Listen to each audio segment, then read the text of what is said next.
आज का जो टॉपिक है हमारा वो है डीप कॉपी और शैलो कॉपी में डिफरेंस समझ। लेकिन मैं स्टार्ट करने से पहले एक फाइल बनाना चाहता हूँ और डिफरेंस बताना चाहता हूँ कि पहले शैलो कॉपी समझ लेना है कि क्या चीज है, कहाँ से स्टार्ट हो रही है। ठीक। तो एक अगर मेरे पास एक एरे है, const array is equal to 1 2 3, और मैं एक न्यू एरे बना रहा हूँ जहां से कि हमारी स्टोरी स्टार्ट होगी आज की। तो एक नया एरे बना रहा हूं, तो मैं इन दोनों को प्रिंट कर दे रहा हूं। पहले तो कंसोल डॉट लॉग, और मैं अपना एरे फर्स्ट टाइम, या मैं लिख लेता हूं इसको बिफोर ARR, ARR को प्रिंट कर रहा हूं, और न्यू ARR, न्यू ARR को प्रिंट कर रहा हूं। ठीक। और सेम चीज मैं आफ्टर भी प्रिंट कर रहा हूं। सेम चीज मैं यहाँ पे भी प्रिंट कर रहा हूँ। बीच में मैं क्या करूंगा कि इस ARR, सिर्फ ARR के 0 की वैल्यू चेंज करना चाहता हूं, और मैं इस वैल्यू को करना चाहता हूं 8। ठीक। और मैं इस प्रोग्राम को एग्जीक्यूट कर रहा हूं। तो आप देख सकते हैं कि ARR की वैल्यू पहले 1 2 3 थी, न्यू ARR की भी 1 2 3 थी। बाद में ARR की वैल्यू तो 8 2 3 हुई क्योंकि हमने ARR की ये वैल्यू चेंज की। लेकिन न्यू ARR की भी वैल्यू अपने आप चेंज हो गई, क्योंकि यहाँ पे ये कॉपी नहीं हो रहा था, ये सिर्फ एक रेफरेंस था। सिर्फ एक रेफरेंस था। इस रेफरेंस से ऊपर कैसे उठें?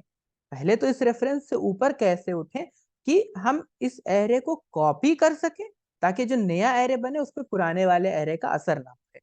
तो ये जो कॉपी करने का तरीका है, जिससे कि रेफरेंस बनने की जगह एक कॉपी बने इसकी, वहां से शुरू होती है स्टोरी कॉपिंग की। और कॉपिंग दो टाइप की होती है। तो सबसे पहले जो सबसे ज्यादा यूज भी होती है, बहुत ज्यादा यूज करेंगे आप उसको, वो है शैलो कॉपी। लेकिन जब नेस्टेड एरे आएगा, कैसा होगा नेस्टेड एरे, नेस्टेड ऑब्जेक्ट, पता है तो ठीक है, नहीं तो अभी देखेंगे। तो उस टाइम पे जा करके हम देखेंगे कि फिर डीप कॉपी की जरूरत कहाँ पड़ी। ठीक। और इंटरव्यू के पॉइंट ऑफ व्यू से इस मतलब इन चीज को समझना भी इस चीज को जरूरी है। और इसके अलावा जो जरूरी है वो ये कि आप अपना ना एक कस्टमाइज प्रोग्राम लिख सकें, स्पेशली डीप कॉपी के लिए।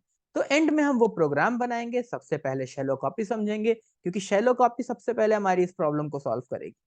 फिर देखेंगे कि शैलो कॉपी में क्या प्रॉब्लम है और डीप कॉपी कैसे सॉल्व करेगी, और फिर देखेंगे कि फिर डीप कॉपी के लिए अपना प्रोग्राम कैसे बनाएंगे।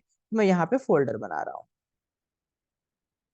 शैलो कॉपी, और एक फोल्डर में और बनाऊंगा डीप कॉपी, जो हमारा आज का टारगेट है।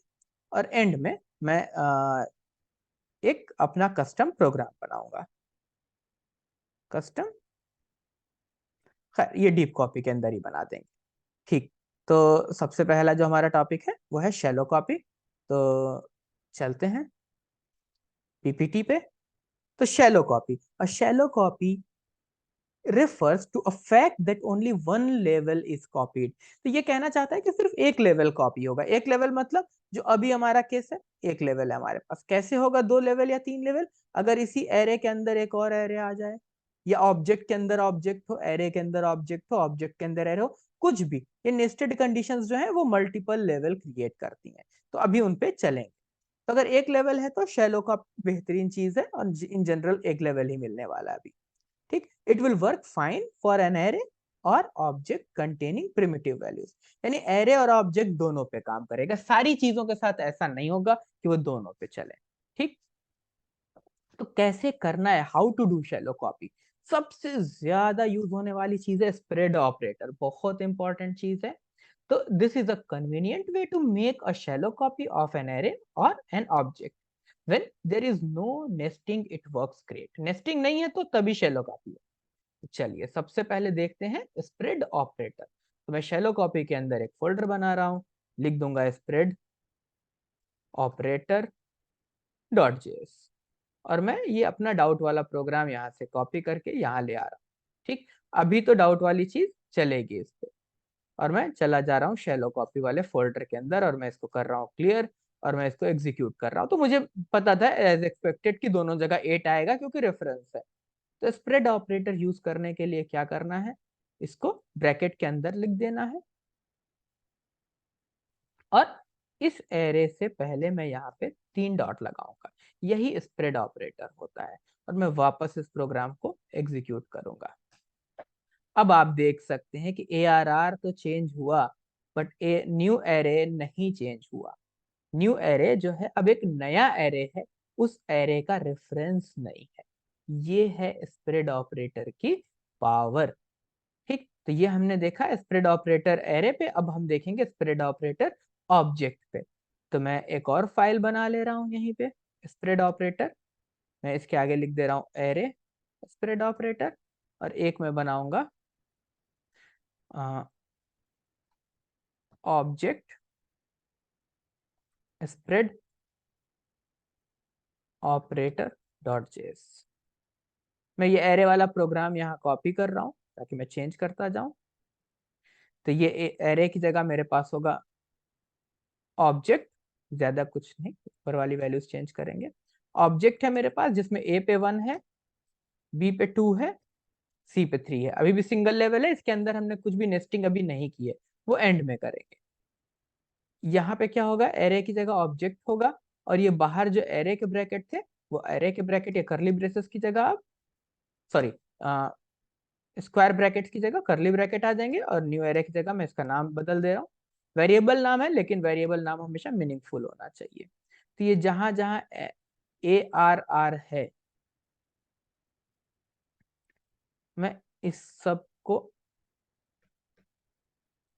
ऑब्जेक्ट से बदलूंगा और ये जितने मेरे न्यू ऑब्जेक्ट हैं इनमें मैं इस ओ को कैपिटल कर दूंगा। ठीक, और अब जीरो नहीं है, ऑब्जेक्ट की जो की है वो क्या है, वो ए है, बी है, सी है। तो मैं ए को चेंज करने जा रहा हूं, तो मैंने कहा ऑब्जेक्ट डॉट ए जो है उसकी वैल्यू मैं 8 कर दूंगा। ठीक, तो मैं क्लियर कर लेता हूं। मैं ऑब्जेक्ट स्प्रेड ऑपरेटर एग्जीक्यूट कर रहा हूं। तो आप देख सकते हैं कि पहला वाला जो था A1, न्यू ऑब्जेक्ट भी A1 था और बिफोर, इन बिफोर को मैं आफ्टर कर रहा हूं,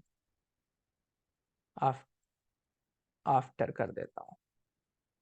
ये मिस हो गया था, बाकी फाइल्स में भी चेंज कर दे रहा हूँ, मैंने गौर नहीं किया इस पर और मुझे लगता है डाउट में भी मिस हो गया ये। ठीक, तो कोई बात नहीं, क्लियर तो होगा ही। तो वापस आ जाता हूँ यहाँ पे आफ्टर में, आफ्टर न्यू ऑब्जेक्ट मैं एग्जीक्यूट कर रहा हूँ वापस। तो बिफोर ये ऑब्जेक्ट जो था वो A1 था, न्यू ऑब्जेक्ट में भी ए की वैल्यू, ए पे वैल्यू 1 थी। आफ्टर में ए की 8 हो गई क्योंकि हमने चेंज की है, लेकिन न्यू ऑब्जेक्ट पे कोई असर नहीं पड़ा क्योंकि स्प्रेड ऑपरेटर एक नया ऑब्जेक्ट बना रहा है, ना कि उस ऑब्जेक्ट का रेफरेंस क्रिएट कर रहा है। तो शैलो कॉपी दोनों पे क्लियर है आपको। नेक्स्ट चलते हैं और देखते हैं कि अगला कौन सा तरीका है। जितने तरीके हैं मैं सारे देखना चाहता हूँ एक साथ। एक साथ देखने से क्या होता है ना, दिमाग में बैठ भी जाएगा और इंटरव्यू के टाइम पे ना आपको पता भी होगा कि ठीक है ये सारी चीजें जो है वो काम एक ही कर रही है। ठीक, नेक्स्ट है object dot assign. The same type of shallow copy would be created using object dot assign. Type same रहेगा, मीन्स ऑब्जेक्ट से ऑब्जेक्ट, एरे से array. It can be used with the object और array, यानी object और array दोनों के साथ हो जाएगा। ठीक, ऑब्जेक्ट डॉट असाइन। तो मैं यहाँ पे 2 फाइल बनाऊंगा, एक एरे की बनाऊंगा ऑब्जेक्ट असाइन डॉट जेएस और एक मैं और यहीं बना लूंगा फॉरन, इसमें 2 बार ऑब्जेक्ट लिख जाएगा, ऑब्जेक्ट के लिए ऑब्जेक्ट डॉट असाइन। ठीक, तो मैं ये पहला वाला ये एरे वाला यहाँ से कोड कॉपी कर रहा हूँ अपना। ठीक, और मैं आगे ये ऑब्जेक्ट डॉट असाइन में देखेंगे कि ऑब्जेक्ट डॉट असाइन यूज करके कैसे काम कर सकते हैं इस पे। ठीक, तो जहां ये न्यू एरे बना रहा हूँ बस यही स्प्रेड ऑपरेटर था, इस जगह पर मैं अभी इसको एक एरे रहने दूंगा, ब्लैंक एरे। ठीक, और इसके बाद मैं object dot assign syntax use करूंगा। देखिए कैसे यूज करते हैं, ऑब्जेक्ट डॉट असाइन, जहां कॉपी करना है सबसे पहले वो और फिर जहां से कॉपी कर रहे हैं फिर वो। ये ऑब्जेक्ट डॉट असाइन का कोड है। तो बाकी चीजें सेम रहेंगी, कुछ नहीं बदलेगा, जबरदस्ती टाइप करके टाइम वेस्ट करने का कोई फायदा नहीं है। तो मैं इसको एग्जीक्यूट करना चाह रहा हूँ, ऑब्जेक्ट डॉट असाइन वाला। देख सकते हैं इस बार भी न्यू एरे पे कोई असर नहीं पड़ा, सिर्फ एरे की वैल्यू चेंज हुई है। सेम चीज मैं करने जा रहा हूँ अब ऑब्जेक्ट के साथ। एरे वाला हमने देख लिया, स्प्रेड ऑपरेटर था ही, मैं सेम कोड कॉपी कर रहा हूँ ताकि रिपीटेडली बार बार कोड लिखने का कोई फायदा नहीं है। इनके आगे मैं नंबर डाल दे रहा हूँ, पहला स्प्रेड ऑपरेटर के आगे 1 डाल दे रहा हूँ। इससे मुझे फाइल एग्जीक्यूट करने में भी आसानी होती है। ऑब्जेक्ट असाइन के आगे मैं 2 लिख दे रहा हूँ। स्प्रेड ऑपरेटर है एरे वाला, इसके आगे मैं 1 लिख दे रहा हूँ। सेव भी कर दे रहा हूँ दोनों फाइल्स को। और ये ऑब्जेक्ट डॉट ऑब्जेक्ट असाइन के आगे मैं 2 लिख दे रहा हूँ ताकि मुझे पता रहेगा कि ये कौन कौन सी फाइल है। ठीक। और मैं अब तीसरा टाइप बनाने object dot assign, sorry, object dot assign का ऑब्जेक्ट वाले पर काम करने जा रहा है। ठीक। तो जहां पे ये स्प्रेड ऑपरेटर यूज कर रहा था, अब आपको पता है, यानी कि एक ब्लैंक ऑब्जेक्ट होना चाहिए, न्यू ऑब्जेक्ट। और मैं क्या करूंगा, मैं लिखूंगा ऑब्जेक्ट डॉट असाइन। ये क्या करता है, एक ऑब्जेक्ट एरे या ऑब्जेक्ट की वैल्यू उठा के दूसरे में असाइन कर देता है। तो यहाँ पे मैं न्यू ऑब्जेक्ट पास करूंगा, यहाँ पे ओबीजे पास करूंगा। और भी चीजें हैं, अगर आप यहाँ पर देख रहे होंगे, मैं जब यहाँ कॉमा लगा रहा हूं तो सोर्स एनी हो सकता है। ठीक। और जब मैं यहाँ पे ओबीजे लिख रहा हूँ, ये और भी बहुत से ऑप्शन है, ऐसा नहीं कि ऑब्जेक्ट डॉट असाइन बस इतना सा ही काम कर सकता है। लेकिन अभी जो हमारा फोकस है वो ऑब्जेक्ट डॉट असाइन पर नहीं है, शैलो कॉपी और डीप कॉपी पर है। इसलिए मैं सिर्फ इससे शैलो कॉपी ही कर रहा हूँ। ठीक। तो ये मत सोचिएगा कि स्प्रेड ऑपरेटर और ऑब्जेक्ट डॉट असाइन में तो कुछ डिफरेंस ही नहीं बचा, ऐसा बिल्कुल भी नहीं है। ठीक। तो मैं ये दूसरे वाले का ऑब्जेक्ट डॉट असाइन एग्जीक्यूट कर रहा हूं। तो आप देख सकते हैं कि ए की वैल्यू 8 हुई है और न्यू ऑब्जेक्ट में ए अभी भी 1 है, यानी कि इसने भी कॉपी बनाया है, कॉपी बनाया है, ना कि रेफरेंस है। ठीक। नेक्स्ट है स्लाइस मेथड। तो ये हम सिर्फ एरे पे यूज करने वाले हैं, for array specially using the built in slice method. Slice method normally use करते थे एरे के अंदर से सब एरे कट करने के लिए। ठीक। बट यहाँ कहा कि बिल्ट इन जो स्लाइस मेथड है वो भी क्या करेगा कि अगर आप सब एरे की जगह पूरा का पूरा एरे ही कट करके निकाल लें, है ना, तो वो एक तरीके से कॉपी ही बन जाएगा। तो हम स्लाइस मेथड यूज करने जा रहे हैं एरे पे स्लाइस डॉट जेएस। तो मैं सोच रहा हूं कि मैं यही वाला कोड यहां से कॉपी कर लेता हूं और यहाँ पेस्ट कर देता हूं। ठीक। और चलते हैं और स्लाइस मेथड से करके देखते हैं। एज यूजुअल यहाँ पर ये जो एरे लिखा हुआ है, इसी जगह पर मैं क्या करूंगा, मैं कहूंगा कि भैया एरे जो है एग्जिस्ट करता है, इसकी स्लाइस बना दो। और मैं कुछ नहीं दे रहा हूँ, ना स्टार्टिंग इंडेक्स दे रहा हूँ, ना एंड इंडेक्स दे रहा हूँ, कुछ नहीं दे रहा हूँ। तो ये अपने आप कैलकुलेट कर लेगा। तो मैं इसको क्लियर कर रहा हूँ और मैं ये थर्ड वाला प्रोग्राम एग्जीक्यूट कर रहा हूँ। तो अब आप देख सकते हैं कि पहले दोनों 1 थे, बाद में ARR की वैल्यू 8 हो गई है 0th इंडेक्स पे, लेकिन न्यू एरे पे कोई भी असर नहीं पड़ा है। क्यों नहीं पड़ा? क्योंकि स्लाइस मेथड ने पूरे के पूरे एरे की एक कॉपी बना करके दे दी। तो ये आप ट्रिक कर रहे हैं स्लाइस मेथड को, उसके बहुत से पर्पज है, लेकिन आपने उससे एक शैलो कॉपी क्रिएट कर ली है। ठीक। चलते हैं और नेक्स्ट मेथड देखते हैं, array dot from. It will make shallow copy of a JavaScript array. तो एरे डॉट फ्रॉम क्या करता है, जो भी आप डेटा दे रहे हैं इसको, तो हम एरे ही देने जा रहे हैं और उससे एक एरे क्रिएट करके देगा। ठीक। तो चलते हैं, एक नेक्स्ट फाइल बना लेते हैं यहाँ पे, fourth array, array from. Array dot from method से कैसे यूज करेंगे तो ये देखते हैं चल करके। तो अब यहाँ पे भी चेंज करते हैं एज यूजुअल। अब आप समझ चुके हैं, मुझे ये लाइन हटानी है सिर्फ टेस्ट करने के लिए। तो यहाँ लिखना है एरे डॉट फ्रॉम, कुछ नहीं करना है, सिंपल सा अपना एरे पास कर देना है। और मैं अब इसको क्लियर कर रहा हूँ और ये एग्जीक्यूट करके देखते हैं। तब आप देख सकते हैं कि ये 8 हो गया और ये नहीं चेंज हुआ, यानी कि इसने भी कॉपी क्रिएट कर दिया इंस्टेड ऑफ रेफरेंस। तो हमने 4 तरीके देखे, पहला स्प्रेड ऑपरेटर देखा है, दूसरा हमने ऑब्जेक्ट डॉट असाइन देखा है, तीसरा स्लाइस देखा है, चौथा एरे देखा, एरे डॉट फ्रॉम देखा। इसमें से कि object dot assign and spread operator ये दोनों पे ऑब्जेक्ट और एरे पे काम करते हैं। और इसके अलावा स्प्रेड ऑपरेटर जो है ये सबसे ज्यादा यूज होने वाला तरीका है, क्योंकि बहुत ही सिंपल सिंटेक्स है इसका। ठीक, तो अब यहां तक तो बात ठीक थी। अब डीप कॉपी की क्या जरूरत पड़ी अगर सब इतना आसानी से हो ही रहा था तो मैं यहाँ पे डीप कॉपी में एक प्रोग्राम बनाता हूँ, why deep copy dot JS.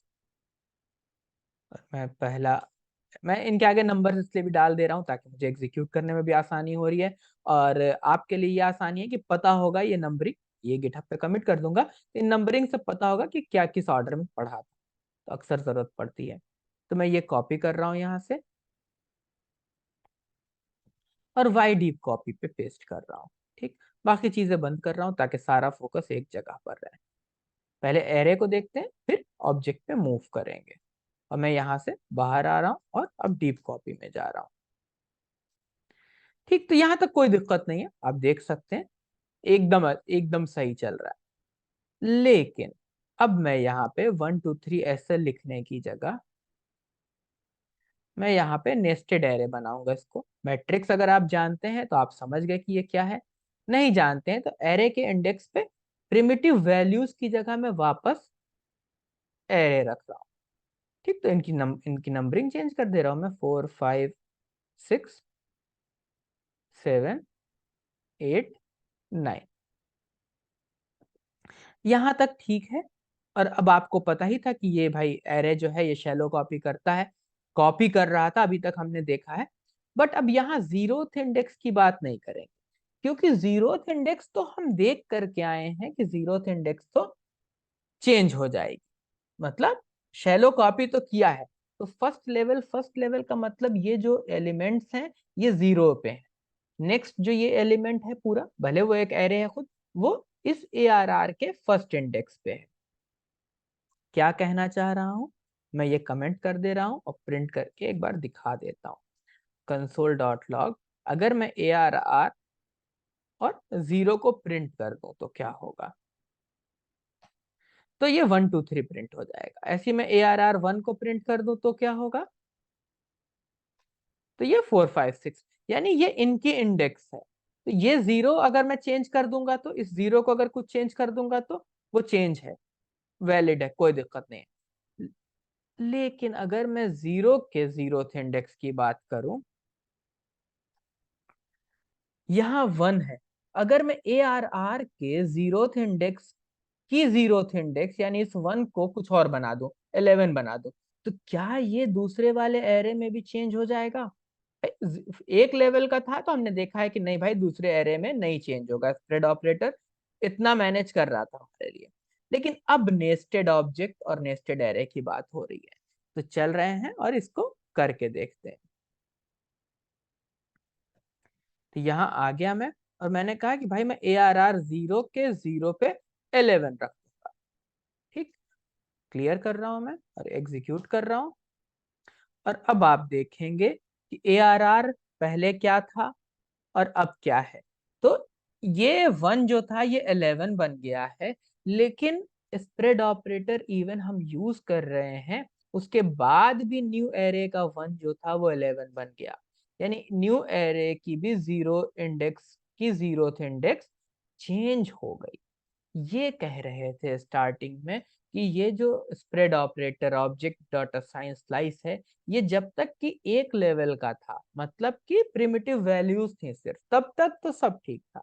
But अब जब ऑब्जेक्ट ऑब्जेक्ट ऐसे एक के अंदर एक ऐसे ऑब्जेक्ट बन गए हैं, अब ये काम नहीं करेगा आपके लिए। ये सिर्फ एक एक लेवल के इंडेक्स तक काम कर रहा था। तो आई होप ये वाली चीज आपको समझ में आ रही है। तो मैं अब सेम चीज किसके साथ करूंगा, ऑब्जेक्ट के साथ करने वाला हूं। तो मैं एक फाइल बनाऊंगा यहाँ पे, why deep copy object dot JS. मैं यहाँ से ऑब्जेक्ट वाला ये पूरा पार्ट कॉपी कर ले रहा हूँ।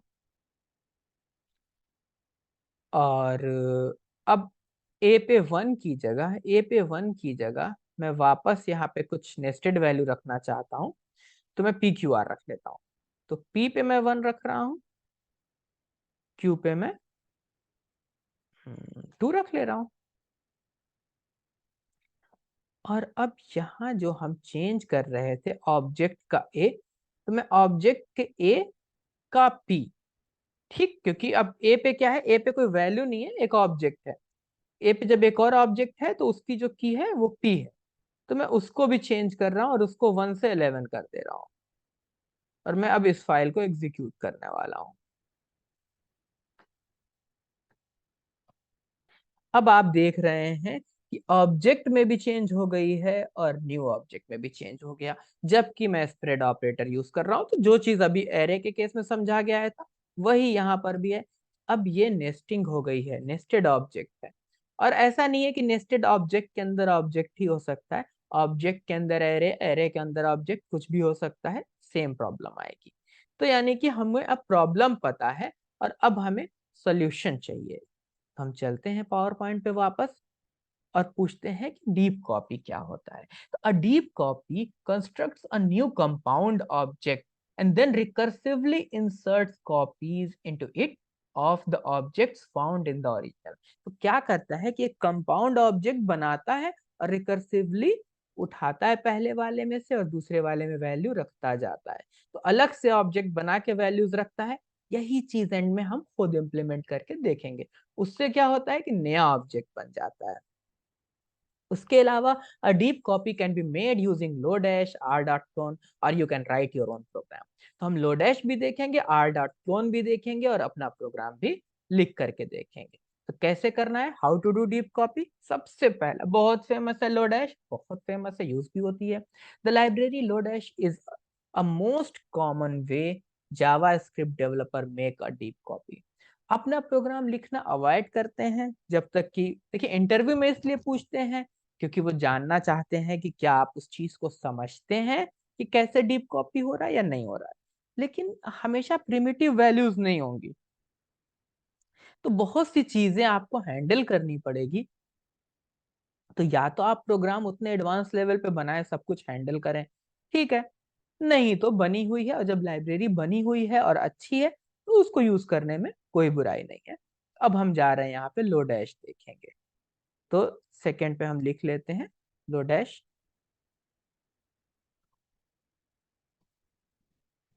Array dot JS. कुछ खास फर्क नहीं है एरे और अ, दूसरे केस में।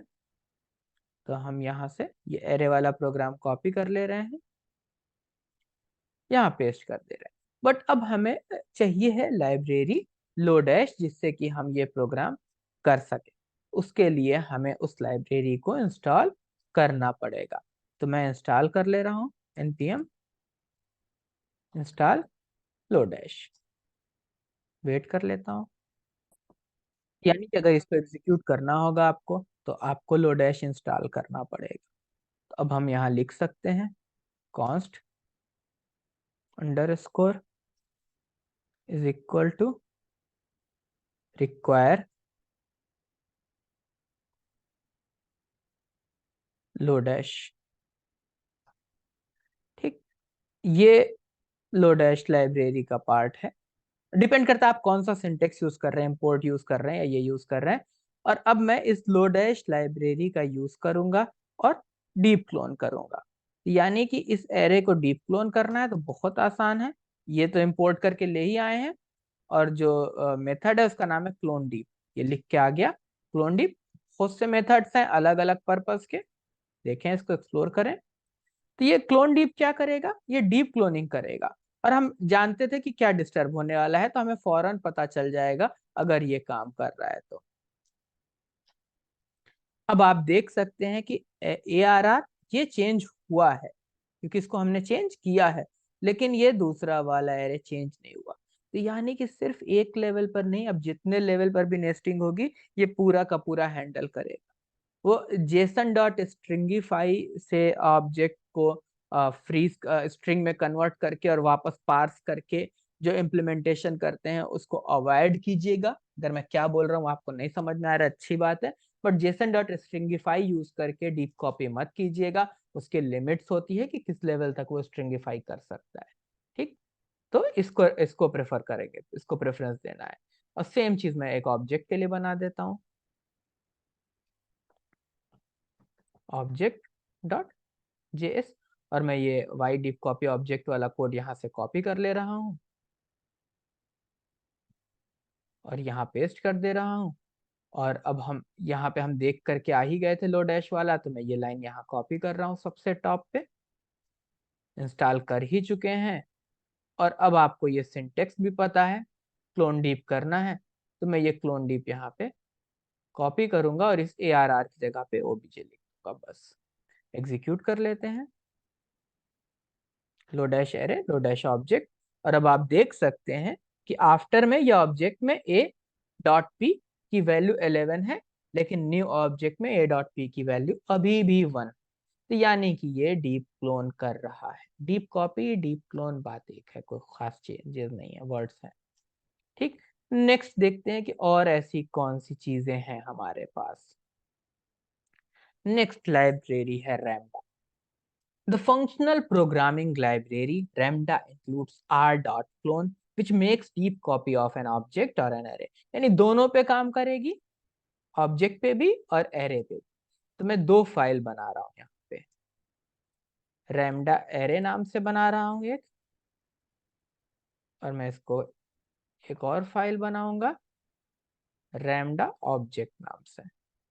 और स्टार्ट करने से पहले मैं ना कॉपी करूंगा कोड, ये ऑब्जेक्ट वाला रैमडा ऑब्जेक्ट पे कॉपी कर दे रहा हूँ, पहले वाले में से कॉपी किया है, और ये एरे वाला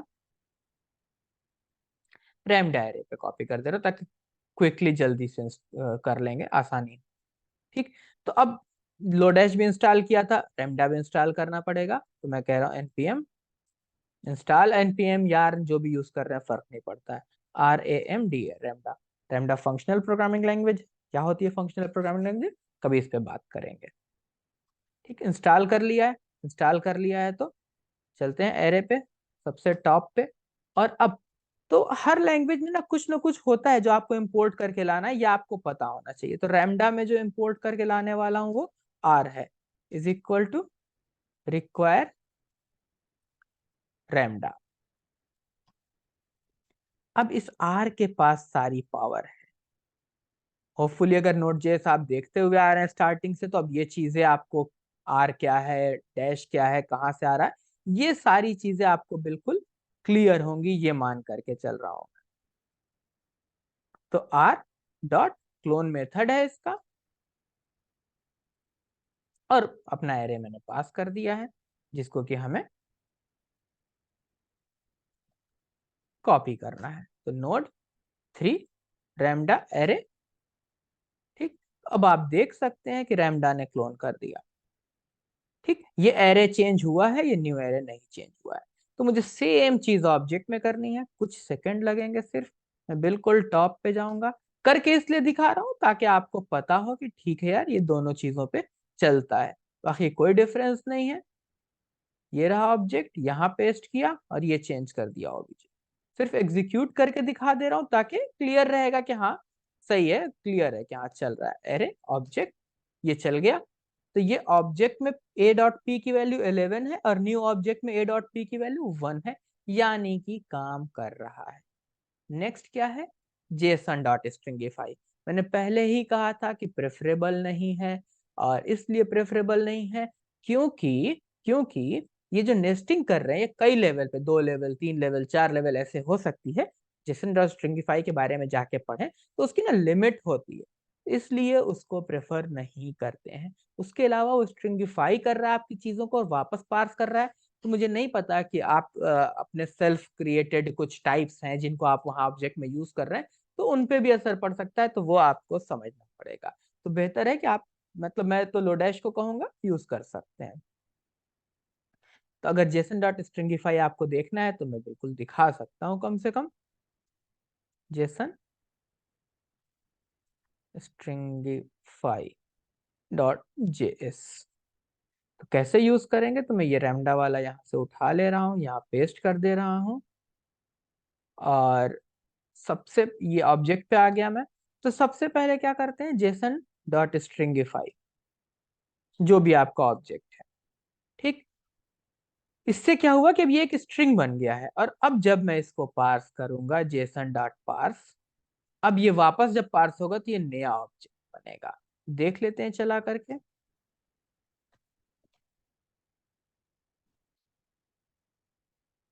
तो आप देख रहे हैं कि ऑब्जेक्ट ए डॉट पी 11 है और new object A dot P 1 है। तो यस, काम ये भी करेगा, लेकिन आपको समझना है कि इससे कितना काम देना है। अब लास्ट और सबसे जबरदस्त चीज, और इंटरव्यू के लिए सबसे ज्यादा इंपॉर्टेंट चीज, you can write your own program for deep copy of an object or an array, nested होगा, बेसिक एग्जाम्पल। तो ये कैसे लिखनी है? तो पीपीटी तो खत्म हो गई है, अब मेरी और आपकी जिम्मेदारी है कि हम लोग अपना एक कस्टम प्रोग्राम लिखें। चलिए यहाँ लिखते हैं 5th नंबर पे, कस्टम प्रोग्राम डॉट जेएस। चलिए ये क्लियर कर देता हूं और स्टार्ट करते हैं अपना प्रोग्राम लिखना। ठीक, तो इनपुट तो चाहे तो कहीं से उठा लें। यही उठा लेता हूं सबसे पहले, या ऑब्जेक्ट उठा लेता हूं ये वाला। इसी ऑब्जेक्ट को कॉपी कर लेते हैं और यहीं से शुरू करते हैं। अच्छा, कॉपी नहीं हुआ है, कॉपी हो गया। ठीक, इसको बंद कर देता हूँ। समझना क्या है ना, कि मुझे किसी तरीके से रिकर्सिवली रिकर्सिवली इस ऑब्जेक्ट की सारी प्रॉपर्टीज पे जाना है। तो ठीक है, मैंने सबसे पहले चेक किया कि क्या ये ऑब्जेक्ट है, तो हाँ एक ऑब्जेक्ट है, तो मैंने अपना एक ऑब्जेक्ट बना लिया ब्लैंक। फिर मैंने देखा कि ये जो ए है, इसके ऊपर जो चीजें हैं, ये इसकी जो वैल्यू है वो एक ऑब्जेक्ट है या वैल्यू है, दिखा ऑब्जेक्ट है। तो मैं क्या करूंगा रिकर्सिवली कि मैं ए पर एक ब्लैंक ऑब्जेक्ट रख दूंगा। जैसा कि हमने अभी स्टार्टिंग में पढ़ा था कि डीप कॉपी क्या करता है कि एक ऑब्जेक्ट बना करके और उसमें वैल्यूज रख रहा है। फिर मैं क्या करूंगा, फिर मैं ए के अंदर आया, मैंने कहा भाई ये पी पे वैल्यू है या ऑब्जेक्ट है, तो कहा वैल्यू है। मैंने कहा ठीक है, तो पी पे वैल्यू रख दो। फिर पूछा क्यू पे क्या है, वैल्यू है कि ऑब्जेक्ट है, तो कहा वैल्यू है। मैंने कहा क्यू पे वैल्यू रख दो। समझिएगा इसको, क्योंकि इसी कॉन्सेप्ट पे जाके अभी सब कुछ बनने वाला है। फिर जब ये कंप्लीट हो जाएगा ये वाला, तो रिकर्शन है, आगे बढ़ूंगा। मैंने कहा ये बी पे क्या है, पता चला वैल्यू है, मैंने कहा रख दो। सी पे क्या है, वैल्यू है, मैंने कहा रख दो। तो अगर आप देखेंगे तो एंड में एक सेम ऑब्जेक्ट तैयार हो जाएगा। तो हमें सिर्फ ये चीज अचीव करनी है, बिल्कुल भी मुश्किल नहीं है, आसान है। अगर ये बात आपको समझ में आ रही क्या बताया अभी मैंने। ठीक, तो चलिए बाद में प्रोग्रामिंग की भी क्लासेस कर लेंगे, स्टार्ट कर लेंगे, अगर फीडबैक मिलेगा और लगेगा कि हाँ करनी चाहिए उस हिसाब से तो। ठीक, तो ये तो प्रोग्राम बनाते हैं इंटरव्यू के लिए काफी जरूरी है। एक फंक्शन बना लेता हूं अपना, function deep copy bye via code by heart. हम लोग आज डीप कॉपी बनाने जा रहे हैं। दो चीजें चाहिए होंगी मुझे, एक एसआरसी चाहिए होगा, एक डेस्टिनेशन चाहिए होगा। अब चाहें तो डेस्टिनेशन पहले रख लें, एसआरसी बाद में रख लें, ऑब्जेक्ट डॉट असाइन की तरह, वो सब आपकी मर्जी पर है। अब जितनी कीज हैं इस एसआरसी में, हमने देखा कि हमें ये सारी कीज पे चलना है। मुझे वो सारी कीज चाहिए, उनको मुझे आइटरेट करना है। तो मैं एक लूप चलाने जा रहा हूँ, फॉर कॉन्स्ट की इन एसआरसी। और मैं ना यहाँ प्रिंट करके देखना चाहता हूँ कि मैं सही जा रहा हूँ कि नहीं। हमेशा प्रोग्राम बनाते वक्त एक जरूरी चीज है, वो ये है कि हमेशा ना एग्जीक्यूट करके जरूर देख लेना चाहिए एक बार। तो एसआरसी में मैं ऑब्जेक्ट दे रहा हूँ और डेस्टिनेशन में मैं ब्लैंक ऑब्जेक्ट दे रहा हूँ।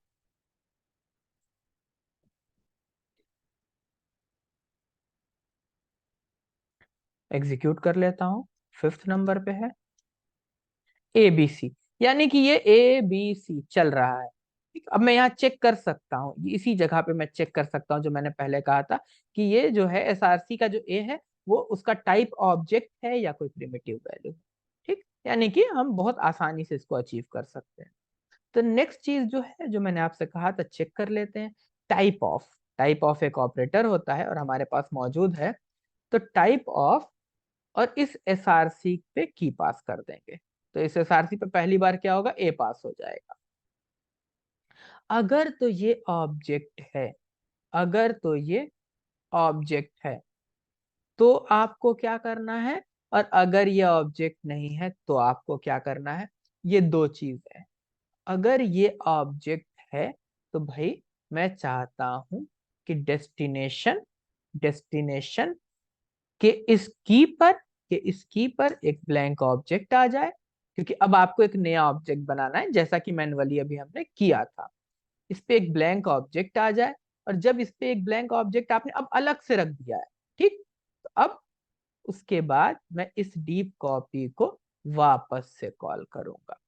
ठीक, और इसमें मैं एसआरसी की पास कर दूंगा, ताकि अब मैं इस ए के अंदर चला जाऊं। अब मैं इनको कंप्लीट करूं रिकर्शन में। जब ये कंप्लीट होके बाहर आएंगे तो अगली की इंक्रीमेंट होगा और मैं आगे बढ़ के बी पे जाऊं। ठीक, तो एसआरसी की पास कर दिया, और डेस्टिनेशन में भी की पास कर देंगे, और यहाँ डेस्टिनेशन में की रख चुके हैं तो अब कोई एरर नहीं आएगी यहाँ पे। ये तो हुआ रिकर्शन वाला काम, ये अंदर वाला काम। जब वापस बाहर आ जाएंगे तो क्या करना है मुझे,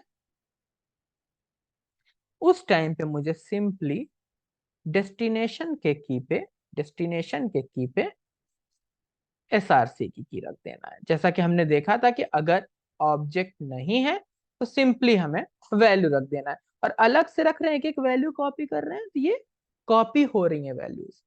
ठीक, यहां तक कोई दिक्कत नहीं। और जब ये पूरी लूप कंप्लीट हो जाएगी, यानी कि ए बी सी तक कंप्लीट हो गया जैसा कि हमने अभी प्रिंट किया था, तो उस टाइम पे क्या करना है, इस डेस्टिनेशन को रिटर्न कर देना।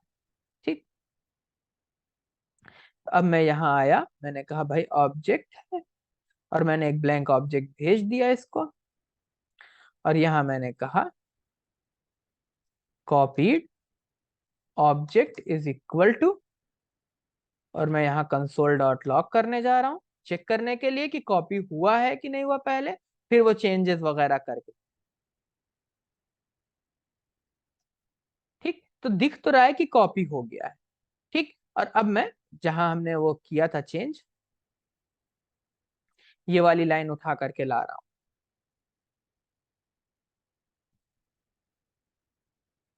ठीक, और इससे पहले मैं ये ऑब्जेक्ट में चेंज कर दे रहा हूँ। ठीक,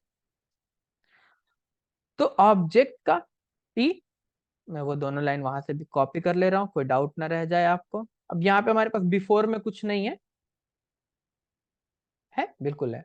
ठीक है, मैं ये पूरी लाइन कॉपी कर ले रहा हूँ ताकि कोई डाउट रह ही ना जाए, और यहाँ ये मैं पेस्ट कर रहा हूँ। और अब मैं ये न्यू ऑब्जेक्ट को कॉपीड ऑब्जेक्ट से रिप्लेस कर दे रहा हूँ, क्योंकि इसका नाम यहाँ पे हमने कॉपीड ऑब्जेक्ट रख रखा है। ठीक, बना उसी ऑब्जेक्ट से ऑब्जेक्ट में चेंज किया है हमने। क्लियर कर रहा हूँ। तो बिफोर में ऑब्जेक्ट में एपी 1 था, कॉपीड ऑब्जेक्ट में भी एपी 1 है, और आफ्टर चेंजेस के बाद एपी 11 हो गया है, लेकिन कॉपीड ऑब्जेक्ट पे कोई असर नहीं पड़ा। इससे ये प्रूफ हो गया कि ये हमने कॉपीइंग की है, कॉपी करके बनाया है। ठीक, कस्टम प्रोग्राम को थोड़ा सा और पढ़ाते हैं आगे। Custom program with array dot JS, क्योंकि अभी जो हमारा ये कस्टम प्रोग्राम है ये हमने सिर्फ ऑब्जेक्ट के लिए बनाया था, और मुझे ऐसा लगता है कि प्रोग्राम छोटे छोटे चंक्स में बनाए तो आसानी से बन जाते हैं और समझ में आते हैं। अब हमें इसको और बढ़ाना है कि अगर मैं एरे पास करना चाहूं तो यहाँ से, या अगर मेरे ऑब्जेक्ट में सपोज दैट ये बी पे एक एरे होता 3 4 5, तो क्या होगा। पहले तो मैं इसको एग्जीक्यूट करने जा रहा हूँ डायरेक्ट। तो आप देख सकते हैं कि ऑब्जेक्ट ठीक था, कॉपीड ऑब्जेक्ट में बी पे इसने 0 पे 3, 1 पे 4, 2 पे 5, ऐसा इसलिए किया क्योंकि वो एरे था। ठीक, तो की मिल रही थी 0 और उस पे वैल्यू भी थी 3, लेकिन वो एरे नहीं रह गया। हाँ, इस तरीके के अगर ऑब्जेक्ट और इन पे आप एरे डॉट फ्रॉम यूज करेंगे तो आ, ये आपके लिए एरे बन जाए। ठीक, तो चलते हैं और इसको थोड़ा और एडजस्ट करते हैं। तो मुझे सबसे पहले यहाँ जानना है, इसको मैं एलसीएफ में डाल रहा हूँ, और सबसे पहले मुझे ये फैसला करना है कि क्या ये एक एरे है। ठीक, तो कैसे फैसला करूंगा? तो एरे क्लास के पास एक अपना मेथड है इस एरे का, बस यही हमारी मदद कर देगा। ठीक, तो मुझे यही तो जानना है कि क्या एसआरसी की जो ये की है, इस पे जो है ये एक एरे है। अगर तो इस पे जो है वो एक एरे है, तो मुझे क्या करना है? तो मैं ये दोनों लाइन ऐसे ही कॉपी करूंगा यहाँ पे, बस इसको इनिशियलाइज जो है वो ऑब्जेक्ट की जगह एरे से कर दूंगा। तो अब आप समझ सकते हैं कि जब भी एरे मिलेगा इसको, तो ये क्या करेगा? उसको एरे से इनिशियलाइज करेगा और आगे बढ़ जाएगा। और जब भी ऑब्जेक्ट मिलेगा इसको, तो उसको एक ऑब्जेक्ट से इनिशियलाइज करेगा और आगे बढ़ जाएगा। अब ये आसानी होगी आपके लिए। ठीक, चला करके देखते हैं, हो सकता है कुछ मिस हो रहा हो तो ऐड कर लेंगे। तो कंपेयर करके देख लेते हैं, थोड़ा सा जूम कर लेते हैं इसको। तो बिफोर ए पे P1 था, एक तो ये चेंज हो रहा है ए पे P1 और यहाँ नहीं चेंज हो रहा है, गुड। और दूसरा बी पे हमने एक एरे पोस्ट किया था, बी पे हमारे पास अभी भी एरे है। तो क्या ये हमारे लिए प्योरली एरे कॉपी करेगा? तो करके देख लेते हैं। तो मैं यहाँ से कॉपी कर लाता हूँ वो नेस्टेड एरे अपना, बस चेक करने के लिए, ताकि मुझे श्योरिटी मिल जाए कि हाँ बेस में कुछ नहीं मिस कर रहे हैं। ये एक एरे है मेरा, और मैं ऑब्जेक्ट की जगह एरे पे काम करना चाहता हूँ। तो कॉपीड एरे हो जाएगा मेरे लिए। मैं इसको नहीं चेंज करता हूँ, एक और फाइल बना लेता हूँ, ज्यादा अच्छा रहेगा। एक सेवेंथ फाइल बना लेता हूँ, test with array custom program. ये सारी चीजें मैं ऐसे ही कमिट भी कर दूंगा, बट प्रेफरेंस ये है कि आप खुद इस पे काम करें, ना कि कॉपी करें इसको। तो मैं ये नीचे का सारा पार्ट यहाँ से अब कॉपी कर ले रहा हूँ यहाँ पे। ठीक, और ये deep copy via code by heart, via का भी मैं कैपिटल लेटर करना चाहता हूँ, जितने भी हैं ये। यहाँ पर भी वी स्मॉल रह गया था, कैपिटल लेटर कर दिया।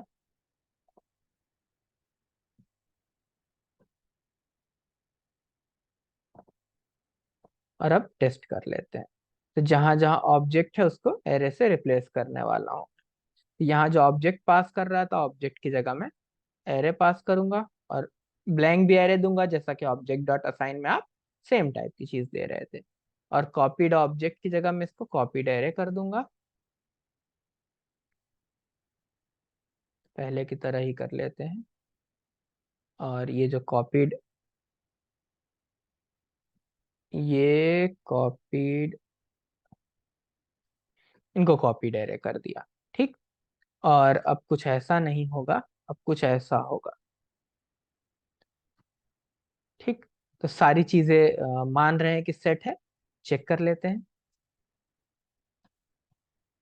बिफोर ए के जीरो पे ये 1 था, आफ्टर में ये 11 हो गया, पहले भी हमने देखा है कई बार, ज्यादा एक्सप्लेन नहीं करूंगा इसको। और कॉपीड पे चेंज नहीं हुआ है। तो ऐसे ही अब अगर एक इसके अंदर यहाँ पर एक ऑब्जेक्ट हो, तो बी पर 2 है। अब ये काफी कॉम्प्लिकेटेड सिचुएशन है, क्योंकि एरे के जीरो के ए पे, तो यहाँ पर मुझे लिखना पड़ेगा एरे के जीरो के ए पे 11 रख दो। तो एरे के जीरोथ इंडेक्स पे जो ऑब्जेक्ट है उसके ए की वैल्यू पहले 1 थी, बाद में 11 हो गई, लेकिन आप देखेंगे कॉपीड एरे पे कोई असर नहीं पड़ा। तो ये आपने और हमने मिलकर के एक बहुत जबरदस्त प्रोग्राम बनाया है, जो कि इंटरव्यू में काफी हेल्प करेगा। और ये डीप क्लोनिंग या डीप कॉपिंग कैसे हो रही है, इस चीज को भी समझने में आपकी काफी ये मदद करने वाला है। ठीक, तो मैं नोड मॉड्यूल यहाँ से डिलीट कर दूंगा। तो अगर आप ये कोड क्लोन करेंगे मेरी रिपोजिटरी से, तो आपको यहाँ पे एक बार npm इंस्टॉल ये डीप कॉपी वाले फोल्डर के अंदर चलानी पड़ेगी। तो होपफुली बिल्कुल क्लियर होगा कॉन्सेप्ट, थोड़ा लंबा था लेकिन एकदम straight forward. All the best.